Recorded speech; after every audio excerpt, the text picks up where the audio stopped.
This is your latest Teachers Talk radio news.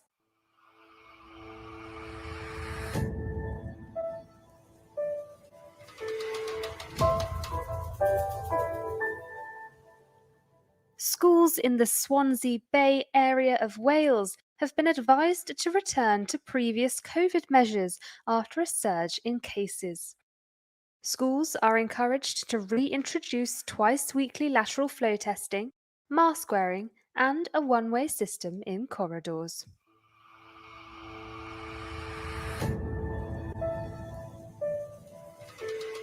A school teacher has been suspended and an investigation launched after an alleged verbal assault towards Year 11 students in an assembly. The teacher used offensive terms such as cowards and retards when referring to the students, according to reports on social media from those present. The member of staff also used further language that cannot be broadcast, and the head teacher of the school has issued a statement saying the school does not tolerate or accept such behaviour. That was your latest Teachers Talk radio news.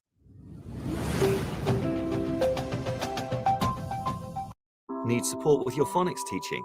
Did you know Oxford University Press now has 3 DFE validated programs to help you? Read Write Inc Phonics, Floppy's Phonics, and the brand new Essential Letters and Sounds. Essential Letters and Sounds will get all your children reading well, quickly, using phonics books you may already have in your classroom. Developed by the Knowledge Schools Trust English Hub, it's affordable, easy to use, and makes teaching phonics with letters and sounds more effective. Whatever your school's phonics needs, Oxford has the solution.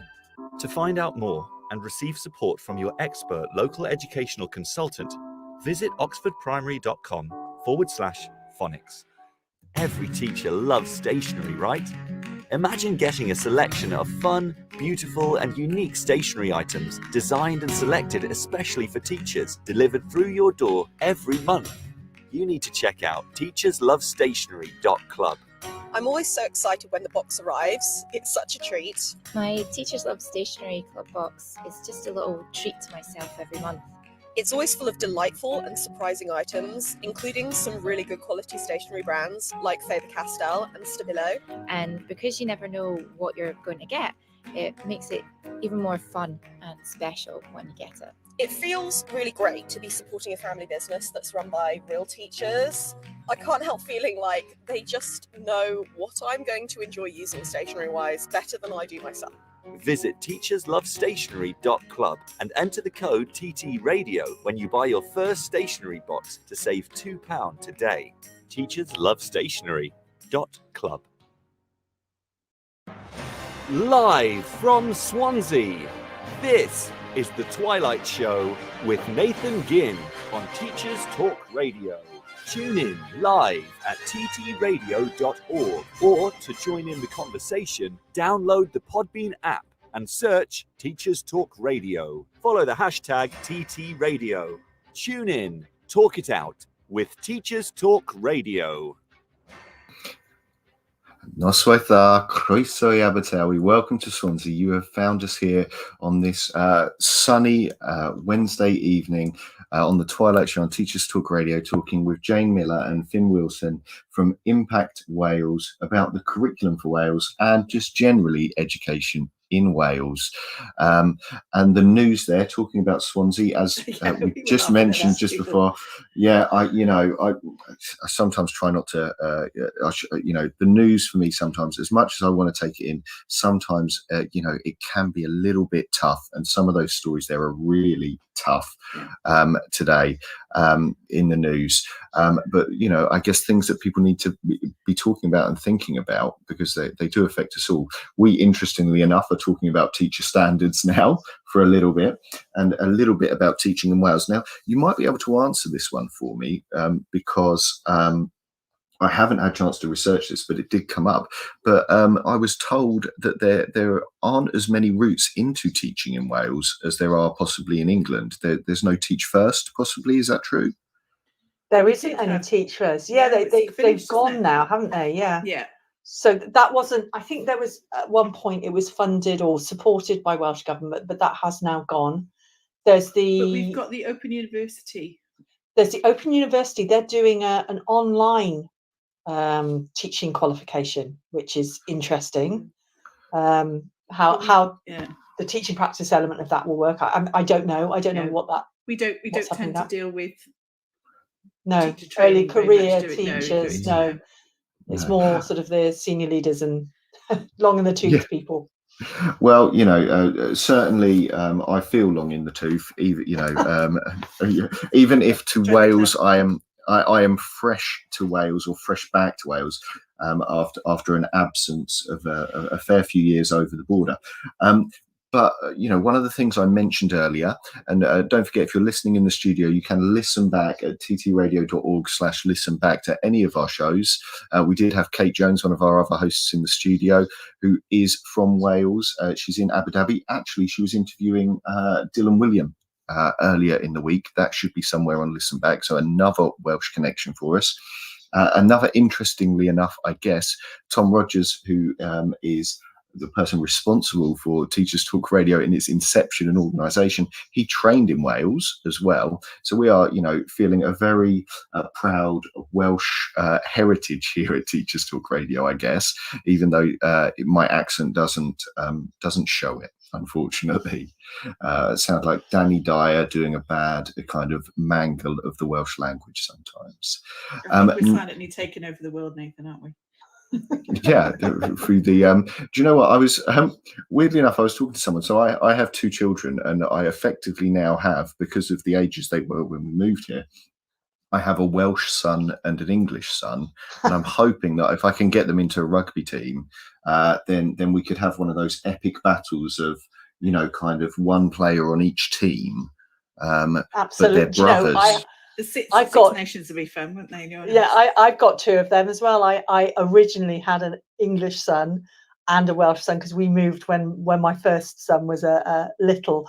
But it's funny, the longer you stay in the Wales, the more Welsh you get. He now considers himself Welsh. And to be honest, even though I was born in England, I've been here so long now that I feel myself assimilated Welsh. Yeah, I do have to say that is incredibly welcoming. And as a southerner from England, I do find, it, the welcoming nature, having, going around London and places like that, where you don't even look people in the eyes, incredibly welcoming. And I felt very accepted very quickly here into the Welsh community and teaching community. But I digress, because we were going to be talking about teacher standards. Now, can you give us, I guess, a bit of an overview of when I talked earlier about these 5 teacher standards, I called them, how does it work in Wales, or how will it work with the new curriculum in Wales when that changes? Well, the teacher standards are designed for the new curriculum. So they're designed to make sure that they support the new curriculum. For example, you've got in teaching and learning pedagogy, it actually has a standard based on 4 purposes for learning, making sure that you're embedding the 4 purposes for your learners, that you're developing, helping them to develop towards the 4 purposes that's actually stated in the standards. So that's what it means about that the teaching standards support the nature of the curriculum that we have here. So whilst they are, the teaching standards are about high quality teaching and learning and everything that goes with that, they are specific to the Welsh curriculum and the way the Welsh curriculum is designed. And I guess as well, one of the things I noticed within there was, this innovation. There has always been in the English standards, I guess, a mention of professional learning, but this is one of the 5 pillars, 5 posts. And there's also leadership in there as well, which I found interesting.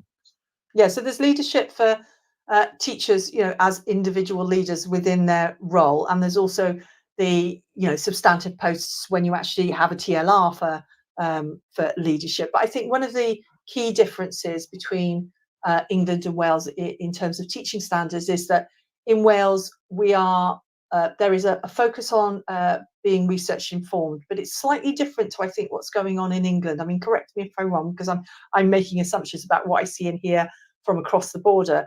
But in Wales, the focus is on teacher inquiry and actually using research in an action inquiry process to actually make a difference in the classroom. And there is, teacher inquiry is a really big deal. There isn't quite as much focus here on using, and I'm saying something a little bit controversial, but using the wealth of research that's been around for an awful long time.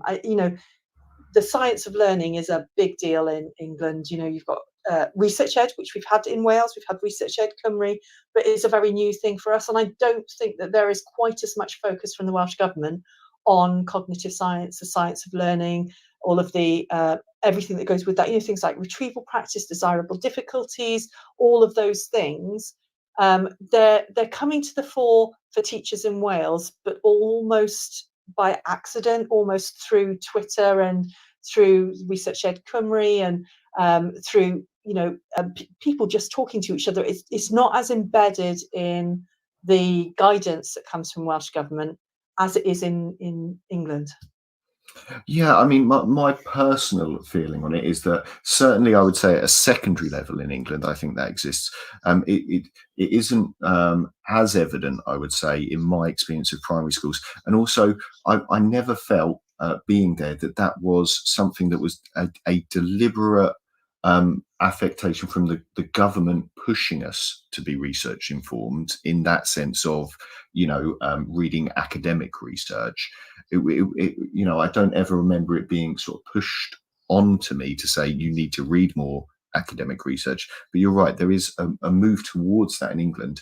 And I guess if we unpick a little bit, because, I'm hoping to talk to some people more about this approach in the future, but this grassroots action research, I think possibly might be the right word for it, of kind of you try something in your classroom, you are trying to improve something, you are seeing if you can improve it.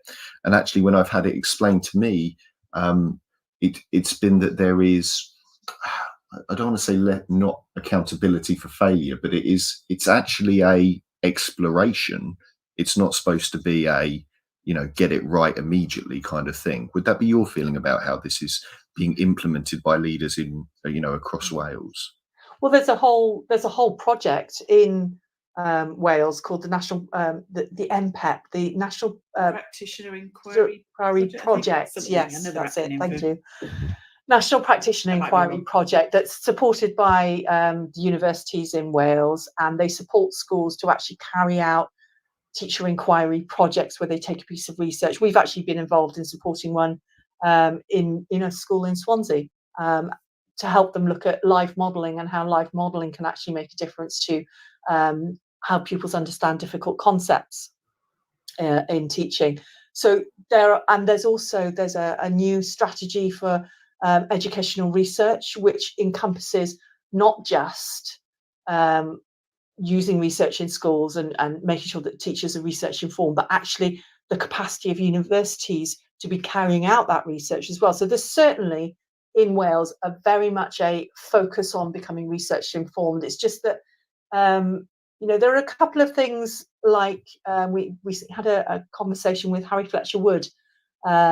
He's been advising the Welsh Policy Forum, who were doing a consultation paper for Welsh Government, seeking views on things. And he said he'd been mentioning cognitive science and the fact that Welsh Government were quite clear it underpinned everything, but yet you don't see any direct reference to the science of learning in any of the government papers that come out. So there's certainly a focus on research, but it's not at the stage yet where they're saying, or maybe it never will be, I don't know, where they say, well, we need to understand the science of learning and how it works, and we want teachers all to be looking and working at that. It's not that kind of focus. It's much more about using it in your classroom and choosing which one you want to use. And of course, we don't have research schools in the same way as you have in England. Although just remembering that the national strategy, there is they are going to implement research schools. We're going to call them something different though, obviously, because we're in Wales. So they can be hub schools, I think they were called, or something like that. Yeah. So that is on the cards. I hope they spell that with a W as well when they decide to call them that'd be schools. Hub schools. That's too confusing then, because it gets confused with our learning platform. Yeah, and I will mention a quick shout out to Hub, because that blew my mind when I came over here, and there were people still saying, "Oh, you need a Hub login," and I was like, "Oh, well, is it just my email?" But it's not. There is a whole Wales uniformed platform of resources, of training. I don't know how best to describe it. Which came into its own, I think, in COVID or through COVID. How would you describe Hub to someone who from outside? I think it's everything is there, I guess, but shared between schools as well.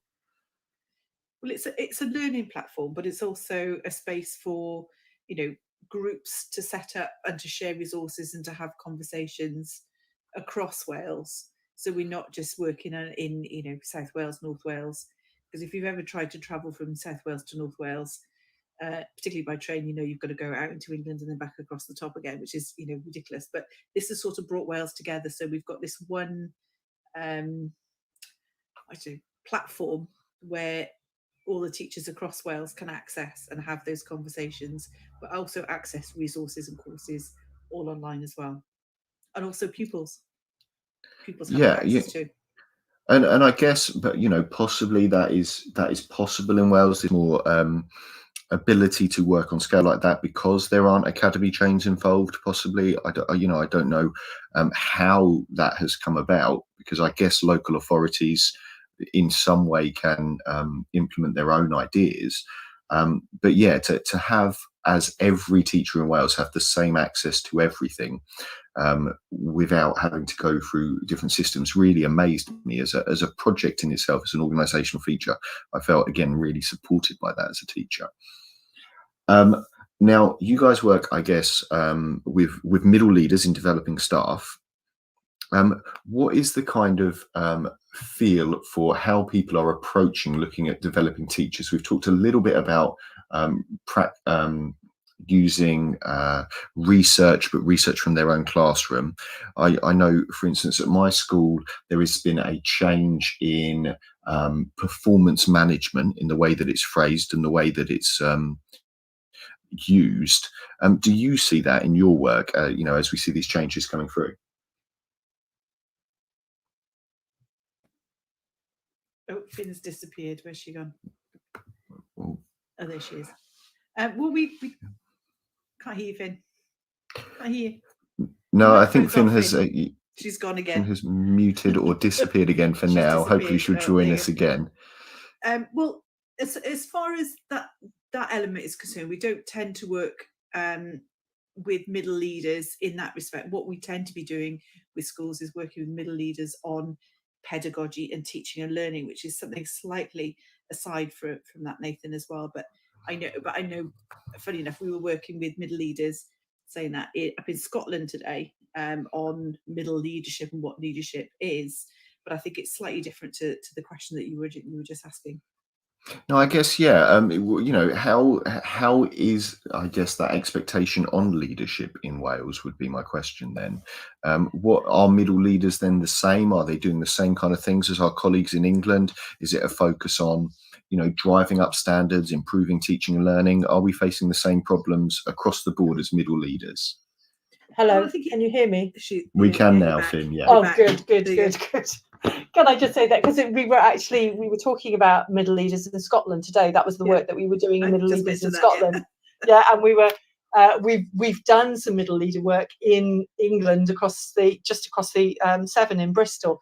Is that middle leadership in Wales is pretty much the same thing, apart from the curriculum design element of it.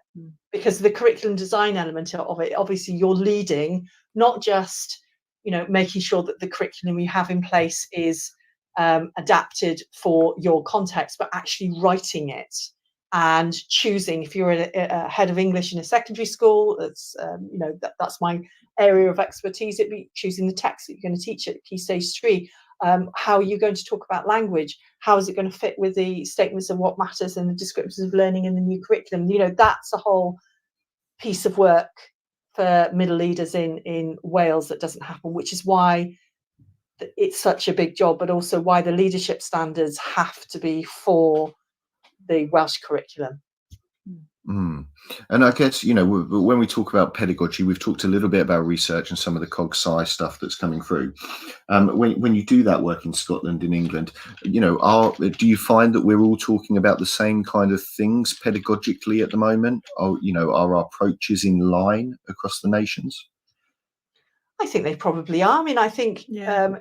it's what's we've done what's lots of difficult work. for us is that I was just thinking that the work that we do is very much research focused and research informed, and with looking at the best bets for learning. So it's quite difficult for us to say what's the entire nation doing.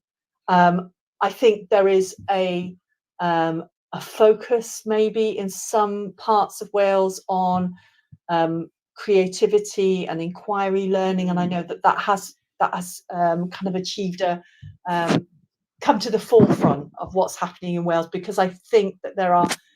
I mean, we were having a discussion with Estin yesterday. We were having a meeting with them, and they wanted to see a shift away from a narrow curriculum that was just about the 3 R's, and they wanted to see more focus on artistic skills and creative skills. So I think that there is something going on in Wales that is a little bit more in the creativity side of things. But I think certainly our work is the same wherever we do it. We're focusing on the best bets. It's very much schools will contact us because they've seen some of the work that we've done, or they know we've worked with one school on a particular area and they've had conversations. So they want us to go and work with them to do a very similar thing. And I think it's then quite hard. Then we can't tell, can we, what all the other schools are doing? And it could be, it's like we're doing a very similar focus around cognitive science and the science of learning with a group of schools in Scotland, as we've been doing with a primary school in London. We've got one in Birmingham, and then a couple of schools in Wales. So it's very, very similar, but it's all bespoke to those particular schools because they're all just slightly different. Yeah, certainly. I mean, I speak to Welsh colleagues, and maybe you're right. This is a bias of the fact that the people I follow on Twitter are people who are into the same things as me and such like. But certainly, I do notice, and at staff trainings, it does seem to be similar books as I was hearing English teachers talk about similar.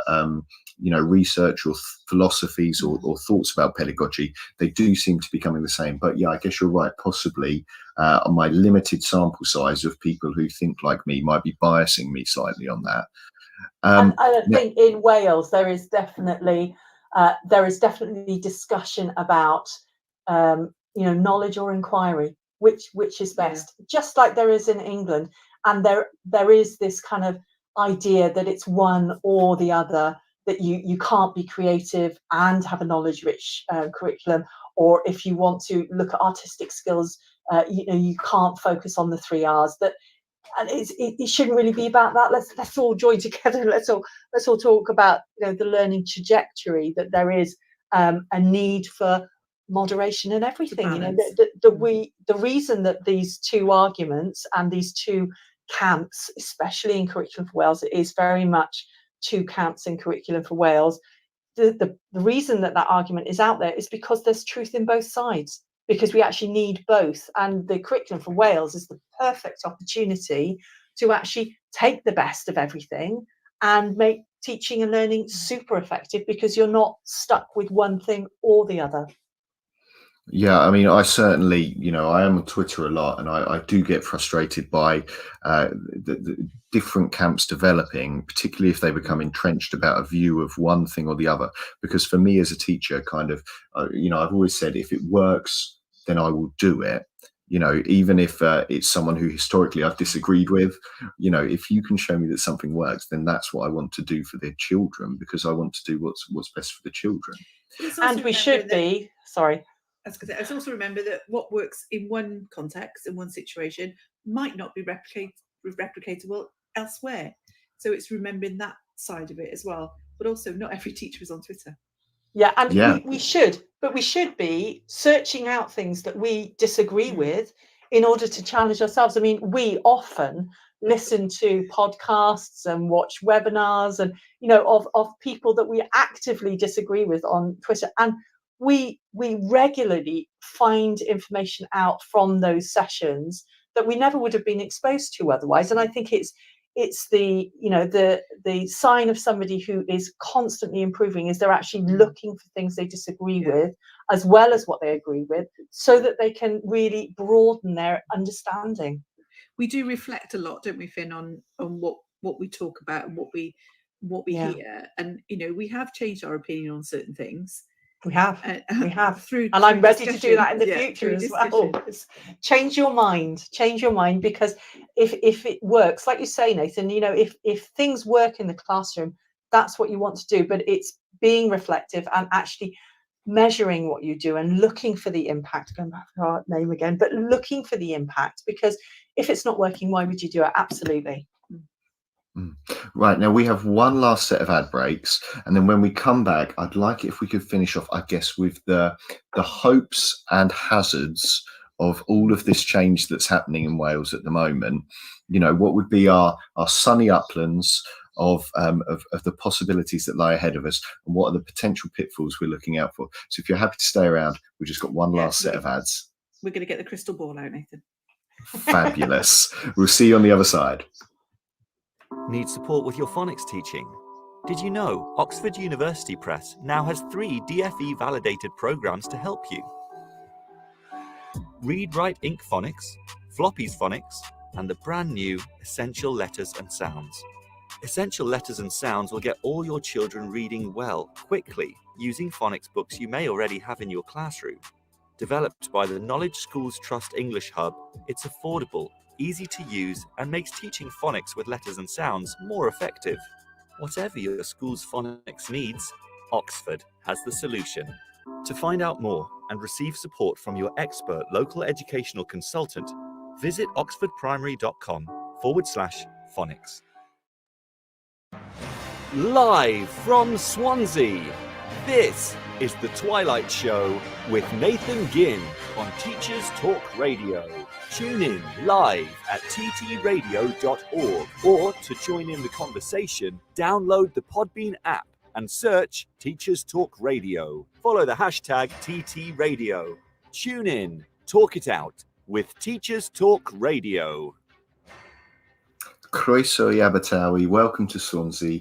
It is Nathan Ginn on the Twilight Show on Teachers Talk Radio, and I am talking with Jane and Finn from Impact Wales about curriculum for Wales, education in Wales. If you've missed the start of the show, you can find us on ttradio.org/listen back, where you can listen back to this and all of our shows from all of our hosts throughout the week if you've missed any of them. So welcome back, Finn. Welcome back, Jane. Thank you.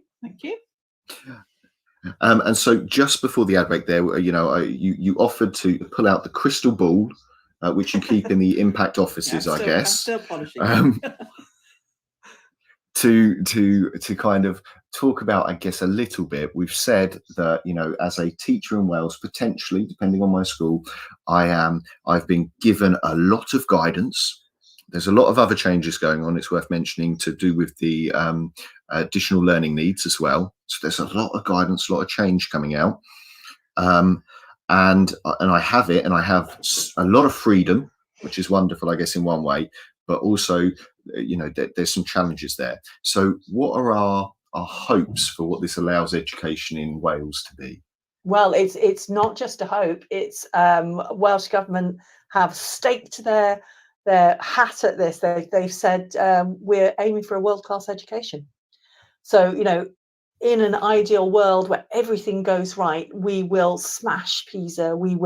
PISA scores will rise, standards will rise, teachers will increase their professionalism, they'll become fully research informed, and we will have a world-class education right up there with the top of the PISA scores, the top of the PISA rankings.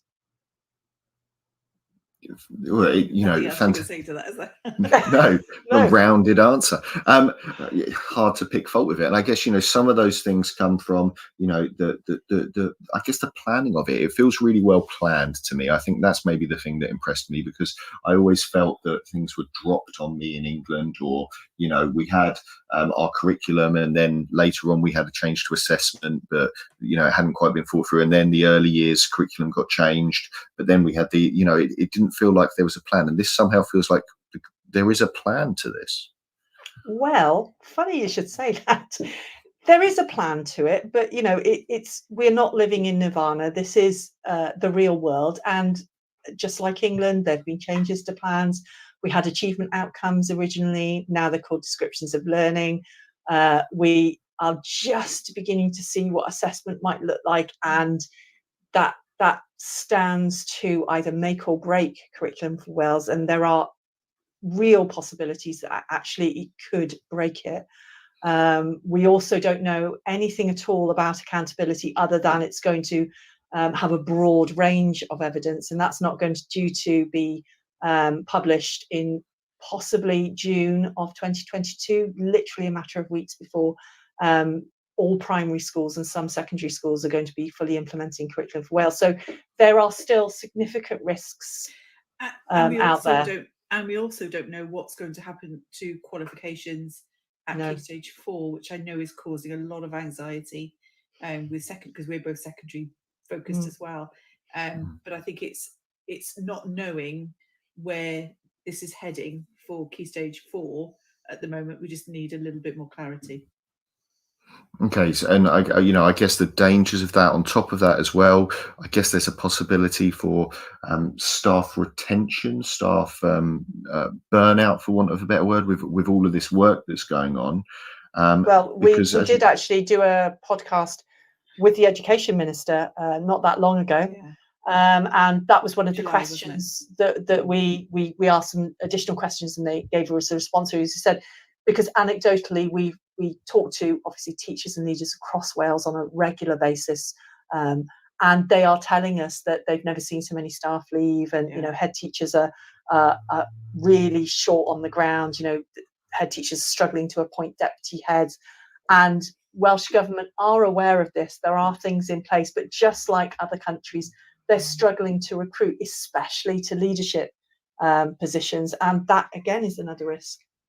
We've had many conversations with, you know, we've got a fantastic advisory board that we sound out every so often, and I know that we've got a real wealth of head teachers and senior leaders on there as well, and the conversations we're having with the stresses and the strains that COVID has brought over the last 18 months has really changed the job. And you know, how many head teachers have said that you know, you see the comments on Twitter, don't you? That's it, I've had enough. And I think we've just got to be very mindful of the well-being of everyone in the profession moving forwards, and just make sure that, you know, particularly here in Wales, where we've got a curriculum framework that's rolling out as well on top of everything else that's going on, we've just got to be very mindful that, you know, we don't break people. We don't break the system. Yeah, I guess, you know, and you know, that is a really valid concern, I guess, for people, because, you know, not only has there been, you know, the stresses of COVID and the uncertainty of that, I imagine mentally. I know, you know, I was a leader when I was teaching in England, that, you know, the uncertainty of COVID in itself made any more uncertainty almost, you know, it became too much. Well, that was one of the things that actually, you know, that was fed back to Welsh Government. They said, are you really going to carry on with the same timeline, bearing in mind that we've effectively lost a year to COVID? And so the response was, yes, we're really going to head for the same timeline, except year 7, you don't have to do it in September 2022. You can do it the following year with year 8. So there was a tiny little concession to COVID, but really, you know, teachers in Wales, senior leaders in Wales have been expected to not only cope with COVID, do all the test and trace element of it, and, you know, keep children and learners learning and safe, but they've also had to design a curriculum. So, you know, it's not at all surprising that some of them have decided enough's enough, I'm leaving, or they, you know, they have been absolutely amazing, but they can't keep on being amazing forever. They're only human. Yes, and I think that is it. With COVID in particular, and with some of the changes that happened, particularly over a long time, it is a long time to be to be working this hard, I guess. It is. But It also is a when we long don't- time. But also when we don't know where this is going to end, so we Yeah. can't. Finn and I have talked long and hard about this September feels very different to when schools went back last September. Last September it was very much right. Okay, right, new year, let's crack on as if Everything's back to normal. Everything's back to normal. This September I think it's been a lot more cautious. Yeah. Mm. Well, thank you so much for coming on. You have grounded me in an appropriate way, but I still remain very positively pro Wales as a teacher. Absolutely. So you should. It's fortunate, yeah. Yeah, and I will be singing its praises. I will say to any of our listeners who don't follow you on Twitter, follow at Impact Wales on Twitter, because for the sketch notes alone, it is amazingly and a concise way to consume information for me in such a simplified way, and I really do find that useful. So thank you so much for putting them out there, and I know there are subscription things that you can do on the website as well to gain more access as well. There are. We do. The sketch notes are the tip of the iceberg. There's all kinds of lovely professional learning stuff on the website, films and all kinds that you can go and have a look at. But it's also remembering that we do face-to-face and online. Yes, we like people too. We do. If you want to come and see us, we like people. I might bump into you down the Gower, or walking the dog in Singleton Park. Yeah. We never know. Knocking around South Wales. So thank you so much. And I guess by now it's Nostar. Nostar. Nostar. And thank you. And we will go to the end credits, as we say. Thank you again. Thank you. Diolch yn fawr. Diolch yn fawr. This is Teachers Talk Radio, and you are listening live.